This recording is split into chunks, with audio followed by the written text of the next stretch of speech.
ሰላም ወገኖች እንዴት ናችሁ? ሰላም ናችሁ? ኦንላይን የገባ መስሎ የነበረ ከዚህ በፊት ገብቼ አልገባም ማለት ነው። እንደገና አንድ ባይብል ስተዲ መጽሐፍ ቅዱስ እንዴት ማንበብ እንደምንችል ለእናንተ ብቻ አይደለም ለራሴም ነውና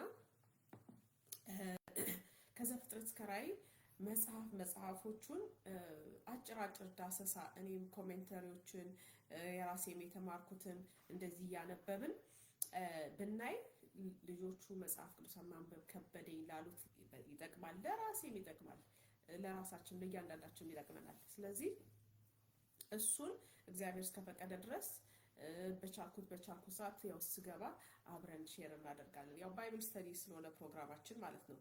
አንድ መዝሙር ዘምረን ከዛ አጠር ያለ አንድ ቃል ብቻ ከመጽሐፍ ቅዱስ ተካፍለን ባይብል ስተዲ ከዛ እንለያያለን። ተባረኩ።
የቅርብንጂ የሩቃላት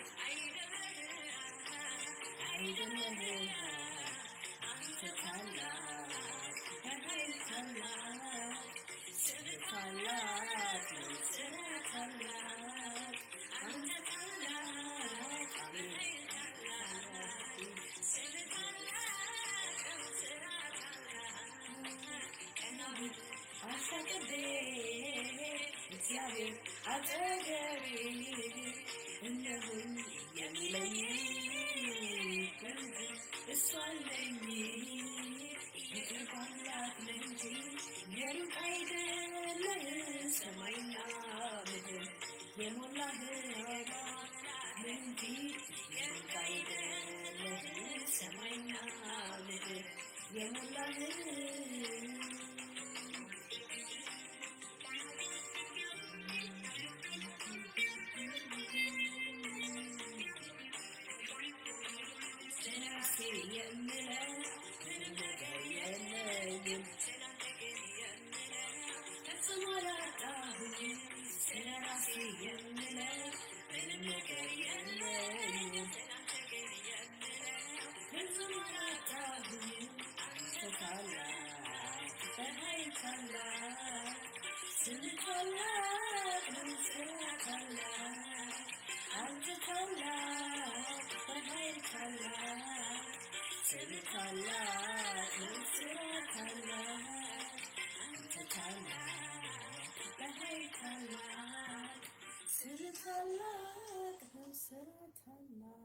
አሜን። እግዚአብሔር እናመሰግናለን። እግዚአብሔር አባት ሆይ ቴንክ ዩ ፋዘር ፎር ዲስ ቢዩቲፉል ዴይስ ይህን መልካም ቀን ስለጨመርክልን እናመሰግናለን። ጌታ እግዚአብሔር ሆይ ዛሬም ደግሞ ለእኔና ለወገኖቼ ማዕድ የሆነውን ምግብህን የሆነውን ቃልህን እንድትሰጠን ኢን ዘ ኔም ኦፍ ኢየሱስ ጸልያለሁ። ጌታ ሆይ ቃልህን እንድንፈልግ አዘኸናል። በቀንም በሌሊትም አስበው አንቡ ሰርች ብለሃል። ጌታ ሆይ እኔና ወገኖቼ እንድንፈልግ እንድናጠና እንድትረዳን ኢን ዘ ኔም ኦፍ ኢየሱስ ጸልይኩ። እነሆ ያስተምራቸው ዘንድ ቅዱሱን መንፈሱን ሰጣቸው ተብሎ ተጽፏል። ጌታ መንፈስ ቅዱስ ሆይ አስተምረን ኢን ዘ ኔም ኦፍ ኢየሱስ የስ አይኖቻችንን አብራልን፣ ወደ አንተ እንድንቀርብ እርዳን ኢን ዘ ኔም ኦፍ ኢየሱስ አሜን። ወገኖቼ በግሪክ በሂብሩ አይደለም በግሪክ መሰለኝ ፍቅር ማለት ምንድነው መጠጋት ማለት ነው የሚል ነገር ሰምቼ ሼር አድርጌያችኋለሁ። ስለዚህ እግዚአብሔርን አንደኛ የምንወድበት መንገዱ ምንድነው በመጠጋት ነው፣ ቃሉን በማንበብ ማለት ነው። እና ይሄንን ፕሮግራም እኔ ራሴን ብዙ ጊዜ አስቤዋለሁ። መጽሐፍ ቅዱስ ማንበብ አቃተኝ ያሉ ልጆች በጣም መረዳት አለብን። ምክንያቱም ልጆቹን መጽሐፍ ቅዱስ ገልጦ ያነበበ ያስተማረ ሰው ላይኖር ስለሚችል ነው። አሁን እዚህ ሀገር ትንንሾቹ ክርስቲያን ስኩል ሲማሩ ልጄም ክርስቲያን ስኩል ነው የምትማረው እና የክርስቲያን ትምህርት ቤት መጽሐፍ ቅዱስ ይገልጣሉ። ገልጠው ስለሚያነቡ ማንበብ አይከብዳቸውም ልጆቹ። ስለዚህ እኛም መጽሐፍ ቅዱስ ገልጦ ማንበብ እርስ በርሳችን እንማማራለን። አሜን። መጽሐፍ ቅዱሳችን 66 መጽሐፎች አሉት እና 66ቱ መጽሐፎች በሁለት ይከፈላሉ፣ የብሉይ ኪዳንና አዲስ ኪዳን። ዛሬ መጀመሪያ እኔም ለራሴም ለእናንተም ምንድነው ስትጀምሩ ይሄንን ሜሞራይዝ አብረን እናደርጋለን። ምንድነው የብሉይ መጽሐፎችን ስናይ ዘፍጥረት፣ ኦሪት ዘፍጥረት፣ ኦሪት ዘጸአት፣ ኦሪት ዘሌዋውያን፣ ኦሪት ዘኍልቍ፣ ኦሪት ዘዳግም፣ ከዛ እነዚህ አምስቱ የሙሴ መጽሐፍት የሚባሉት ናቸው።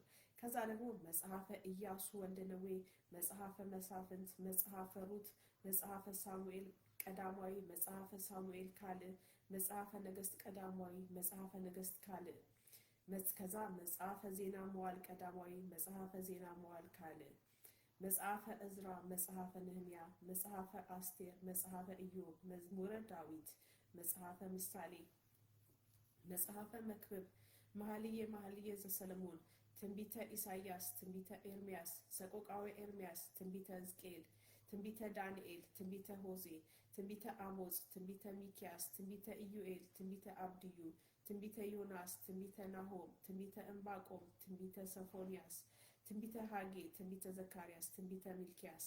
እነዚህ የብሉይ ኪዳን መጽሐፍት ናቸው። እነዚህ ትንንሾቹ ልጆች አሁን እዚህ ሀገር ስታያቸው የክርስቲያን ስኩል ተማሪዎች ያነበንቡታል ከዘፍጥረት እስከ ሚልኪያስ በቃላቸው የኦሪት መጽሐፍን። ከዛም ደግሞ የአዲስ ኪዳንም እንደዛ ይላሉ፣ ሜሞራይዝ ያደርጋሉ። ስለዚህ መጽሐፍ ቅዱስ አትሸምድዱ ይላሉ አንዳንድ የኦንላይን አስተማሪዎች። እኔ ግላችኋለሁ፣ እኔ ደግሞ እንደ እህት ምክራችኋለሁ፣ ሸምድዱት ከቻላችሁ ይቻላል፣ ሜሞራይዝ አድርጉት። አሜን። ይሄ ፍጹም መጽሐፍ ቅዱሳዊ ስለሆነ ማለት ነው።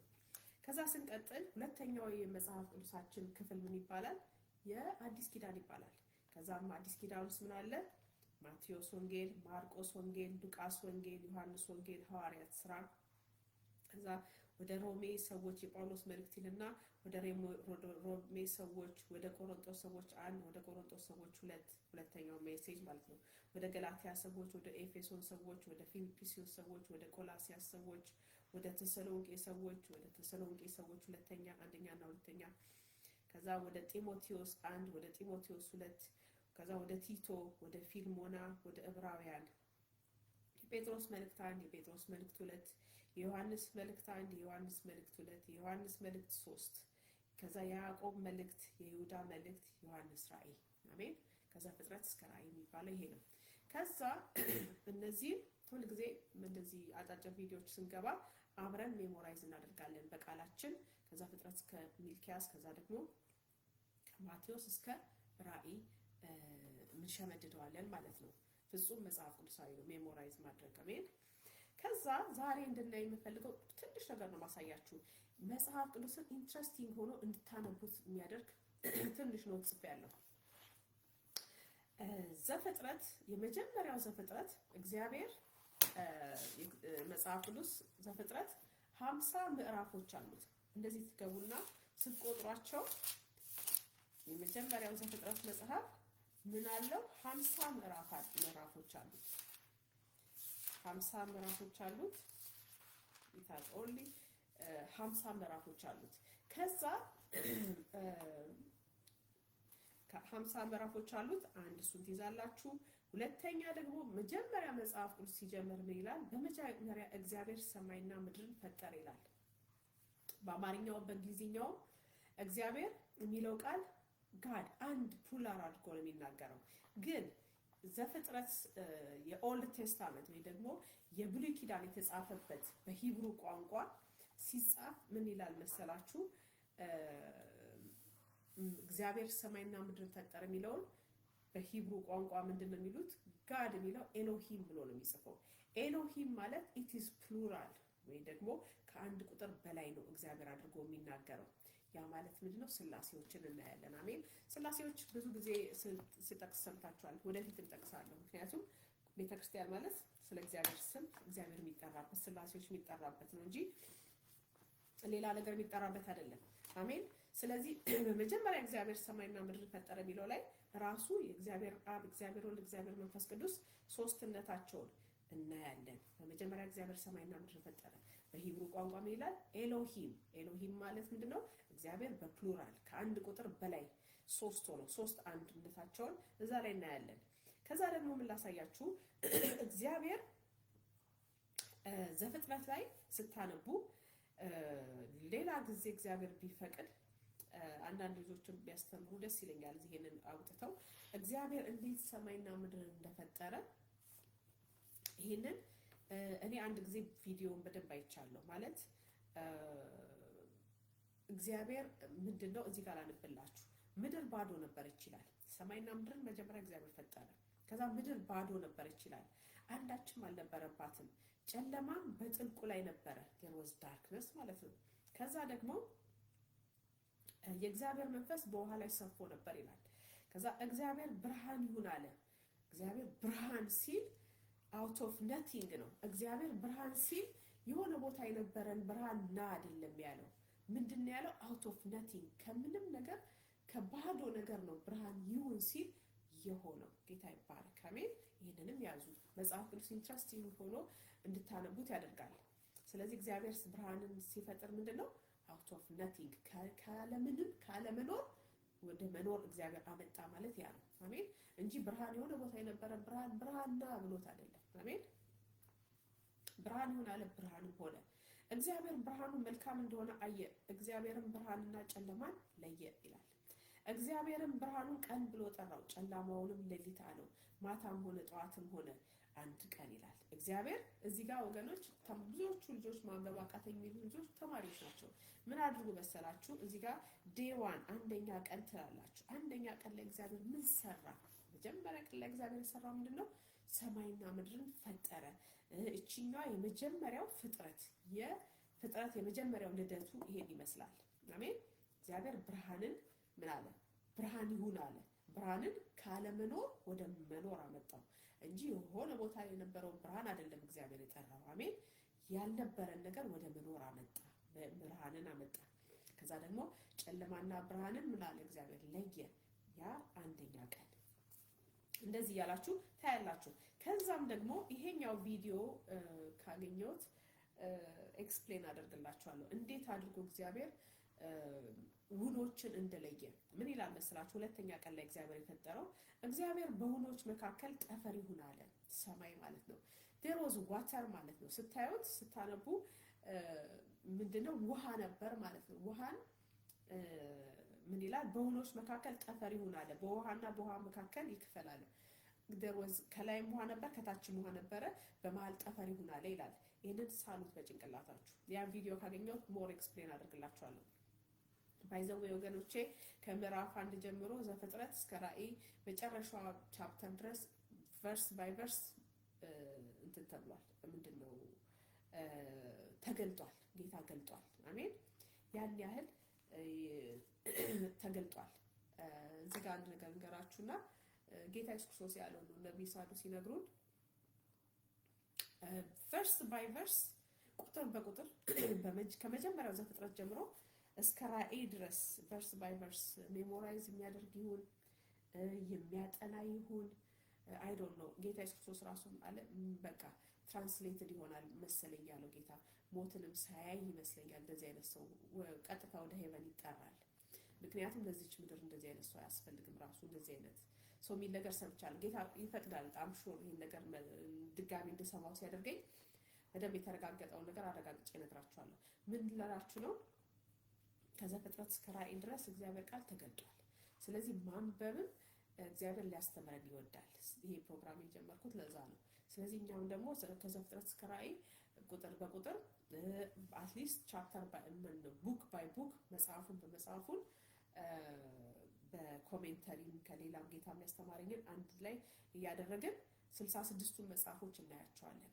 ከዛ ጌታ እስከሚመጣ ድረስ ደግሞ እንቀጥላለን። አሜን። ከዛ እኛም ትራንስሌትድ ማንሆንበት ምንም ምክንያት የለም፣ ወደማንወሰድበት። አሜን። እንደዚህ አይነት ሰው ለዚህ ምድርም አያስፈልግም ብለዋል ነብዩ ሳዱ። እውነት ነው። አሜን። ስለዚህ እግዚአብሔር በሁለተኛው ቀን ላይ ምን ፈጠረ? በውሃ ላይ የነበረውን አፐር ዋተርና ከታች ያለውን ውሃ እግዚአብሔር በመሃል ጠፈር ማለት ሰማይ ማለት በጠፈር ምን አለ? ለያቸው ይላል። እግዚአብሔርን ጠፈርን አደረገ። ከጠፈርን በታችና ከጠፈር በላይ ያሉትን ውኖችን ለየ። እንዲሁም ሆነ። እንግዲህ ሳሉት ውሃ ነው። ጠፈር ማለት ደግሞ ሰማይ ነው። ውኖች ማለት ውሃ ነው።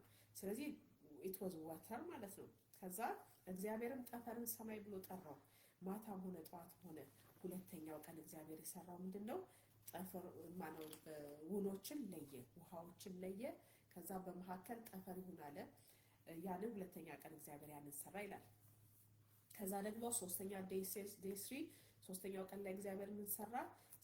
ሰማይ እግዚአብሔር ይላል። ሁለተኛው ቀን አለፈን። እግዚአብሔርም ከሰማይ በታች ያለውን ውሃ በአንድ ስፍራ ይሰብሰብ አለ፣ የብሱንም ይገለጥ እንዲሁም አለ። ውሃው አንድ ላይ ነበር። አሁን እንግዲህ ሳሉት በጭንቅላታችሁ። ከየብስ ከጠፈር በላይ የነበረ ውሃ አለ፣ ከጠፈር በታች የነበረ ውሃ አለ። ከዛ እግዚአብሔር ምን አደረገ? ከጠፈር በታች ያለውን ውሃ በምድር ላይ ያለውን ማለት ነው በአንድ ላይ ውሃዎቹን በአንድ ላይ ይሁኑ አለ። አያችሁ፣ እግዚአብሔር በአንድ ላይ ይሁኑ አለ። ዴይ 3 ሶስተኛው ቀን ላይ ማለት ነው። ከዛ በኋላ ከሰማይ በታች ከጠፈር በታች ማለት ነው ያለውን ውሃ በአንድ ስፍራ ይሰብሰብ፣ የብሱንም ይገለጣል። ልክ ውሃው በአንድ ላይ ሲሰበሰብ የብሱ ወይ ደግሞ ደረቁ መሬት ምን ሆነ? ተገለጠ። አሜን። እግዚአብሔርም የብሱን ምድር ብሎ ጠራው፣ የውሃውን መከማቻውን ባህር አለው። ደረቁ መሬት እግዚአብሔር ምን አለው? የብስ አለው። ውሃውን ደግሞ ምን አለው? እግዚአብሔር ባህር ብሎ ጠራው። አሜን። እግዚአብሔርም ያ መልካም እንደሆነ አየ። እግዚአብሔርን ምድርን ዘርን የሚሰጥ ሳርን ቡቃያን በምድር ላይ እንደወገኑ ዘሩን ያለበትን ፍሬን የሚያፈራ ዛፍን ታብቅል አለ። እንዲሁም አለ። አያችሁ፣ ይሄ የምንበላው የምንጠጣው ሳሩም ፍሬውም ሁሉ በሙሉ እንደዚህ ቬጂቴሽንስ በሙሉ ቬጂቴብልስ ምን በሉት በሙሉ እግዚአብሔር ካለመኖር ነው የፈጠራቸው። ምድር ታብቃል ሲል እግዚአብሔር ምን ሆኑ? አፈራች። ምድር አፈራች። ፍሬን የሚያፈራ ዛፍ ታብቅል አለ። እግዚአብሔር መሬትን የብሱን ያብቀል ሲለው ምን መሆን ጀመረ? ማብቀል ጀመረ። ምድርን ዘርን የሚሰጥ ሳርና ቡቃያን እንደወገኑ ዘሩም ያለበትን ፍሬን የሚያፈራ ዛፍን እንደወገኑ አበቀለች። ዴይ 3 ሶስተኛው ቀን ላይ ማለት ነው። እኛ የምንበላው ጤፍ የምንበላው ፍሩት በሙሉ ማለት ነው፣ አበባው ሁሉን ነገር እግዚአብሔር ምድርን ታብቀል ስላላት በሶስተኛው ቀን እግዚአብሔርም ያ መልካም እንደሆነ አየ። ማታም ሆነ ጠዋትም ሆነ ሶስተኛ ቀን። ከዛ እግዚአብሔር በአራተኛው ቀን ምን ይላል? እግዚአብሔርም አለ ቀንና ሌሊትን ይለዩ ዘንድ ብርሃናትና በሰማይ ጠፈር ይሁኑ። ብርሃናት በሰማይ ጠፈር ይሁኑ፣ ቀንና ሌሊትን እንዲለዩ ማለት ነው። ቀን ያው ፀሐይንና ጨረቃን ማለት ነው። ከዛ ለምልክቶች ለዘመኖችም ለዕለታት ለዓመታትም ይሁኑ፣ በምድር ላይም ያበሩ ዘንድ በሰማይ ጠፈር ብርሃናት ይሁኑ። እንዲህም ሆነ። እግዚአብሔር እንዲያበሩ ፈጠራቸው ፀሐይና ጨረቃን። ከዛ ደግሞ ብሎም ደግሞ ዘመናትን ለመለየት ለምልክቶች ለዘመናት ለዕለታት ለዓመታት ይሁኑ። አሜን። ፎር ኤግዛምፕል ለምሳሌ ፀሐይ 24 hours አይደለም በ24 ሰዓትን አንድ ቀንን ትለያለች፣ እንደዛ ማለት ነው። ሌላ ደግሞ ጌታ ኢየሱስ ክርስቶስ ራሱ ሲወለድ የሱ ኮከብ ይላል አይደል እንዴ? ጌታ ኢየሱስ ክርስቶስ ኮከቡን አይተን መጣን አይደል ያሉት እነዛ ጠቢባኖቹ። ስለዚህ እነሱም ለምልክት ናቸው ይላል እግዚአብሔር ቃል ዘፍጥረት ላይ እዚህ አራተኛው ቀን ላይ እንደምናየው ማለት ነው። ስለዚህ እግዚአብሔር የፈጠራቸው ፀሐይ፣ ጨረቃ፣ ከዋክብት እነዚህ አንደኛ ለምልክት ናቸው። ይሄም አንደኛ ምሳሌ ጌታ ኢየሱስ ክርስቶስ ሲወለድ የነበረውን ስታር አይተናል። ከዛ ደግሞ እግዚአብሔር ሁለት ታላላቅ ብርሃናትን አደረገ። ትልቁም ብርሃን በቀን እንዲሰለጥን፣ ትልቁ ብርሃን እንግዲህ ፀሐይ ነው። ከዛም ትንሹም ብርሃን በሌሊት እንዲሰለጥን ከዋክብትንም ደግሞ አደረገ። እግዚአብሔርም በምድር ላይ ያበሩ ዘንድ በሰማይ ጠፈር አኖራቸው፣ በቀንም በሌሊትም እንዲሰለጥኑ ብርሃንን ጨለማን እንዲለዩ። እግዚአብሔርም ያን ቀን እንደሆነ ያ መልካም እንደሆነ አየ። ማታም ሆነ ጠዋትም ሆነ አራተኛ ቀን። ጌታ ይባረክ። በአራተኛው ቀን እግዚአብሔር አንደኛ ለምልክት ሰጠን ፀሐይና ጨረቃን። ከዛ ደግሞ ቀን በቀን እንዲሰለጥን ታላቁን ብርሃን፣ ትንንሹን ደግሞ በሌሊት እንዲሰለጥኑ በምድርም ላይ ያበሩ ዘንድ ሰማይና በምድር ላይ ያበሩ ዘንድ በሰማይ ጠፈር አኖራቸው፣ በቀን በሌሊትም እንዲሰለጥኑ ብርሃናትን ጨለማን እንዲለዩ። እግዚአብሔርን ያ መልካም እንደሆነ አየ። ማታም ሆነ ጠዋትም ሆነ አራተኛ ቀን። 4 ቀን እስከ 7 ድረስ እናየዋለን። ከዛ እዚህ ጋር ማንበብ ብቻ ሳይሆን ገረፍ እያደረኩኝ 6ኛውን ቀን ላሳያችሁ። እናንተም መጽሐፍ ቅዱስ ስታነቡ ቨርስ ባይ ቨርስ እንዲህ ትሄዳላችሁ። ከዛ ወገኖች አንደኛ የእግዚአብሔር ቃል የሚሰራውን ምንድነው? በውስጣችን እኛን ይቀይረናል። አሁን እንደዚህ ስታጠኑ ሜሞራይዝ ስናደርገው የእግዚአብሔር ቃል ይለውጠናል። ከዛ ለሄቨን ብቁም ያደርጋል የእግዚአብሔር ቃል። አሜን። ከዛ ከ7ቱም ቀኖች እግዚአብሔር በ7ኛው ቀን እንዳረፈ አይተናል። 6ኛውን ቀን ላሳያችሁ። 6ኛው ቀን በ6ኛው ቀን ሰውን የፈጠረበት ቀን ነው እና እግዚአብሔርም ሰውን በመልካችን እንደ ምሳሌያችን እንፍጠር። እዚህ ጋር እግዚአብሔር ሶስትነቱንም ስላሴዎችንም እናያለን። ጌታ ምን አለ? ሰውን በመልካችንና እንደ ምሳሌያችን እንፍጠር። የባህር አሳዎችን ሶሪ ወገኖች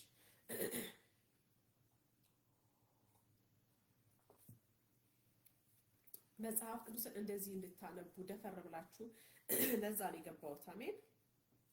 ከዛ እግዚአብሔር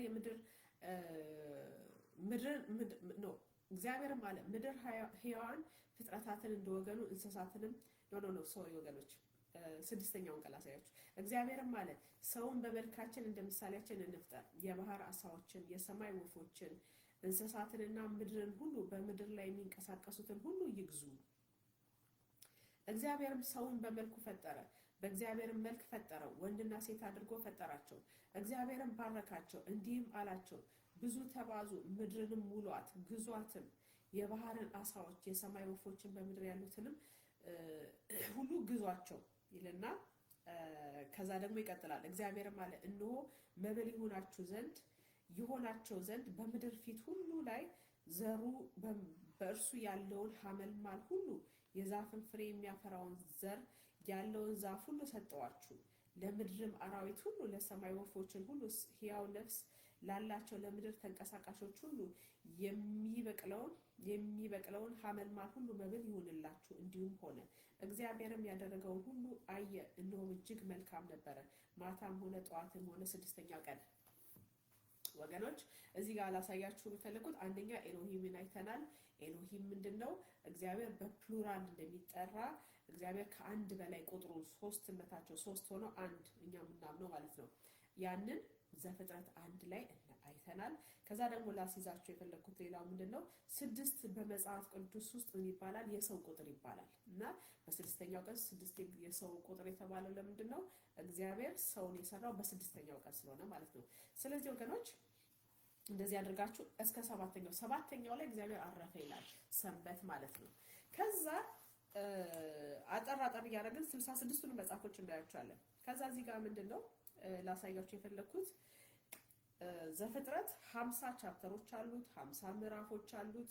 ከምዕራፍ 1 እስከ ምዕራፍ 12 እግዚአብሔርና ሂዩማኒቲ የሆነ ኮሜንታሪ ላይ ያየሁት እግዚአብሔር ከአዳም ጀምሮ እስከ እስከ አብርሃም ድረስ ነው ይመስለኛል። አብርሃም ነው ድረስ እንደገና ነው ይመስለኛል፣ ሳይሆን ላሳያችሁ